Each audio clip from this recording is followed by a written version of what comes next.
Prince William's future coronation is more likely to feature major changes than the upcoming one of King Charles III, an expert has claimed.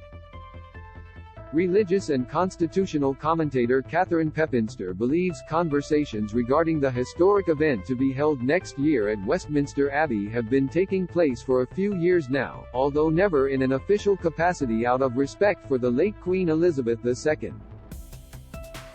But the fact that there are only a few months separating Charle's succession to the throne and his coronation leads her to think the crowning of the new king is more likely to present some nipping and tucking rather than a revolution in the way it is undertaken. Appearing on the webinar titled Planning for the Next Coronation, and the New Reign hosted by UCL's The Constitution Unit, Ms. Pepinster said, "There has been quite a bit that has been planned over the years. I have talked to the former Archbishop of Canterbury, Rowan Williams, who was involved in discussions about the monarchy, and he left that role almost a decade ago. So this has been clearly thought about for a long time, although if you ever asked somebody at Clarence House, then representing the Prince of Wales, they implied that it was not going on because it was rather vulgar to plan the crowning of the next monarch while there was one alive and kicking. But it has clearly been thought about for a long time, so it's not that they are starting from scratch and giving themselves only a few months." Prince William has been tipped to play a major role in the preparation of Charles' coronation. Image, Getty. King Charles III acceded to the throne on September 8. Image, Getty. I think they have got plenty in the filing cabinet to fish out and dust down. It's just a question of finessing. That's why I think there's a lot that want change now because they left it too late to change. If you are something who is a great reformer in the coronation, you should have your eyes on the next one after this for major changes. I think we are going to see some nipping and tucking rather than it being ripped apart. Read more. The Crown will show Tampen Gate in sympathetic manner. The Queen was crowned in June 1953. Image, Getty. Prince William is the heir to the throne. Image, Getty.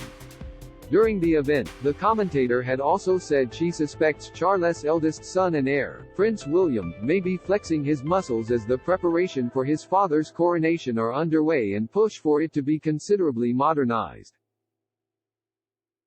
This prominent role, Ms. Pepinster noted while providing an example taken from royal history, could be useful to the new Prince of Wales when the time will come to plan his own event at Westminster Abbey. She said, "It's always very useful, because when Edward VIII was king and they started planning his coronation, he wasn't particularly interested in it and he sent his brother, the Duke of York, to attend the meetings. And then when Edward abdicated, the Duke of York, who became King George VI, was pretty primed for what was being considered for the coronation. And his happened quite quickly. Don't miss. Queen went out of her way to make Kate feel welcome at Balmoral. Report, King and Queen forced to wait for Queen Mother's death before marriage. Insight, Princess Charlotte's behavior at funeral meant Kate was scolded. Analysis, Prince William during an engagement in Scotland. Image, Getty. Trending earlier this month, Buckingham Palace announced the coronation of the new sovereign will take place on May 6 next year. As it has happened over the last 9 centuries, the ceremony will take place at Westminster Abbey, where the king and his wife, the Queen Consort, will be anointed and crowned together by the Archbishop of Canterbury. The coronation, the palace statement said, will reflect the monarch's role today and look towards the future, while being rooted in long-standing traditions and pageantry. The first coronation to take place in 7 decades is expected to be shorter than the 3-hour affair that was the crowning of the late Queen. Reports in September also claimed the number of guests will be slashed and priority will be given to representatives of the overseas realms and the Commonwealth.